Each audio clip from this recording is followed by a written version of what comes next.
सबके खिलाफ जाके उसको सपोर्ट किया जब हमारी लड़ाई चल रही थी। वो मुझे लटका के रख रहा था और मैंने बहुत कोशिश की क्लैरिटी की। बाद उन्होंने एक कमेंट किया था मेरे ऊपर, उसके बाद मैंने रिटेलिएट किया था। He is a very bad man. कि मेरी उतनी सी भी बात नहीं सुनी गई और 10 तरह की चीज़ें मुझे और कह दी गई। मुझ पर जो उँगली उठाई है वो नीचे कर दो, क्योंकि मैं ऑलरेडी ये सब चीज़ें झेल चुकी हूँ। डेफिनेटली डिसअपॉइंटेड हूँ, खुश नहीं हूँ कि अच्छा ठीक है, पता था तो हो गया, कोई दिक्कत नहीं है। दिक्कत होती है, दुख होता है, बट एक्सपेक्टेड था। मैंने घुसते साथ कहा था कि मेरी जजमेंट थी, पर मैं वो नोशन घर के अंदर लेके नहीं आऊँगी।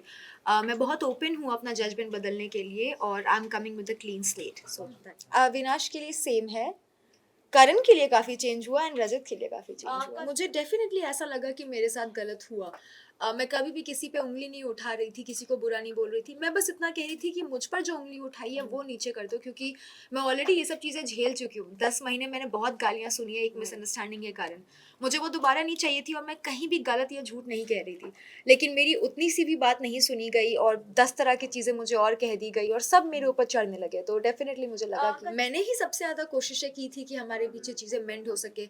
मैं सामने से जाकर के अपोलोजाइज़ भी किया था, कई बारी बात करने की भी कोशिश की, टाइम गॉड टास्क में भी सेव किया, नॉमिनेशन में कभी नॉमिनेट नहीं किया, पूरा घर उसके खिलाफ था तो सबके खिलाफ जाके उसको सपोर्ट किया जब हमारी लड़ाई चल रही थी। और उसने क्या किया, हर बार मुझे नॉमिनेट और हर बार एलिमिनेट होने के लिए हाथ भी खड़ा। उसके बाद मैं ही जा रही हूँ पूछने के लिए कि भाई तू या तो दोस्ती कर ले या दुश्मनी कर ले, वो भी चलेगा। वो मुझे लटका के रख रहा था और मैंने बहुत कोशिश की क्लैरिटी की।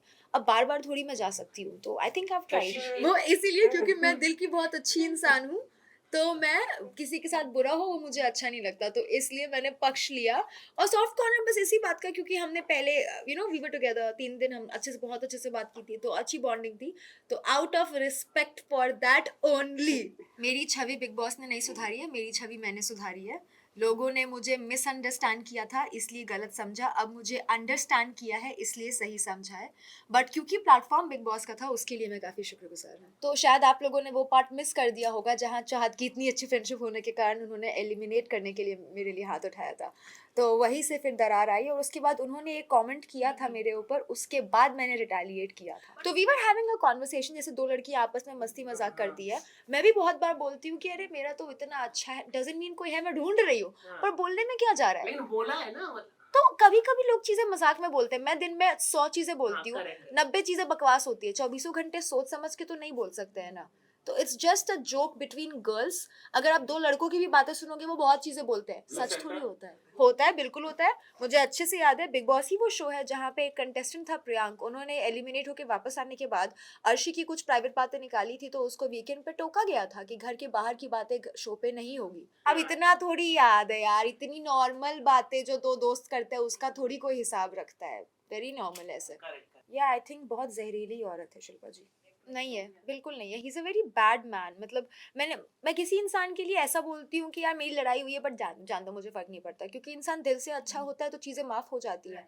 बट उनका दिल बहुत काला है। वो वैसे इंसान है जिनको दूसरों के दुःख में खुशी मिलती है। Very sadistic, very psychotic, so no. Shilpa ji तो बराबर फ़ायदा उठा रही है अपने आजू-बाजू वालों का। तो शिल्पा जी का फ़ायदा तो अगर कोई उठा रहा है तो अपनी मर्ज़ी से म्यूचुअल फ़ायदा उठाना।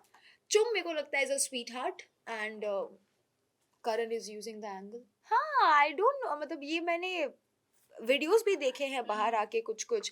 I don't know, may be वो इमोशनली बहुत ज़्यादा इन्वॉल्व है तो वो गलत नहीं मानना चाहते उनको। लाइक अगर मेरी भी कोई बेस्ट फ्रेंड है और मुझे कोई उसके बारे में कुछ बोल रहा है तो मैं उससे आके डिस्कस करूंगी और हम उस इंसान को गलत ठहरा देते हैं। बट मेरी बुद्धि भ्रष्ट तो नहीं होगी ना, मैं तो पहचानूंगी कि दोस्त कैसा है। तो आई थिंक कहीं ना कहीं वहाँ विवियन इमोशनली मैनिपुलेट हो चुके हैं। श्रुतिका शुरू से इधर भी थी, उधर भी थी, इधर भी थी, उधर भी थी। अभी वो किधर की भी नहीं है तो वो उधर की भी है। तो मेरा उस पे कोई ओपिनियन नहीं है। गुड फॉर हर, जैसा सही लग रहा है करो। उनको लगा कि वो इविल बोल के बहुत या तो सेक्सी हो रही है या तो बहुत क्यूट हो रही है, दोनों में से कुछ नहीं हो रही थी। बट आई थिंक इविल से ज़्यादा बेटर शब्द उनके लिए मीन है, क्योंकि इविल होने के लिए बहुत दिमाग चाहिए होता है, वो मीन है। गलत था। अगर आपने एपिसोड देखा होगा तो या आपने देखा होगा कि मैं सबके खिलाफ जाके दिग्विजय के साथ खड़ी थी, या बट जिस जबकि मेरी तरीके उससे लड़ाई हाँ, हुई मैं नहीं एक थी। और क्या कहते हैं। फर्क पड़ता है, क्या उखाड़ ले, क्या फर्क पड़ता है? खुद आके पूछ रहे हो, फिर मैं बता रही हूँ तो मजाक उड़ा रहे हो। नहीं जानना नहीं मानना है तुम्हारी मर्जी, पर मुझे जो सही लगा वो मैंने सबके सामने भी कहा था, अकेले में भी कहा था और अभी भी वही कहूंगी कि 10 लोग मिलके उस पर चढ़ रहे थे उस दिन और वो काफी गलत था एंड ही वाज राइट। कशिश घर में एक मजाक में बात हुई है कि भाई रजत के साथ जो बैठता है वो बाहर निकल भी जाता है, जाता हाँ। तो नेक्स्ट हम किसको देख सकते हैं यहाँ? तो रजत मुझे पसंद है, Chahat is very sweet to me, Eden love her, Yamini भी पसंद है, तो इनको देखना चाहूंगी। हमारे सेट पे एक ज्योतिष आए थे, वो एपिसोड देखा होगा आप लोगों ने, तो उसमें उन्होंने बोला था करणवीर को कि आपको लड़कियों से दूर रहना चाहिए। मैं तुमको खाली इतना बोलूंगी कि तुमको करण जैसे लड़कों से दूर रहना चाहिए। तो आई डोंट थिंक उनका, मुझे नहीं लगता कि कुछ भी रियल है और बाहर आके टिकने वाला है। अगर आपका कोई बॉयफ्रेंड है बाहर ओपन और आप घर के अंदर झुटला रहे हो एंड कुछ और कर रहे हो, तो बात तो उठती ही है। हालांकि ये मेरा मानना है कि किसी की भी पर्सनल लाइफ को बाहर लाना, अगर वो सीक्रेट है तो, पब्लिक है तो फिर देन पब्लिक है, पर अगर सीक्रेट है तो लाना गलत है। पर अगर ये इन्फॉर्मेशन सीक्रेट नहीं थी then you can't really complain. अगर आप शो पे आके छलावा कर रहे हो तो शो वाले तो टोकेंगे ना। नहीं, एक्चुअली वो रोस्ट करते हैं, रोस्ट का काम ही यही होता है, मजाक उड़ाना। रोस्टिंग को अगर सीरियसली लेने लग जाए तो हर दूसरा आदमी ऑफेंड होके रोएगा। तो नहीं, वो मस्ती मजाक है जो हम समझते हैं, तो इट्स ऑल गुड।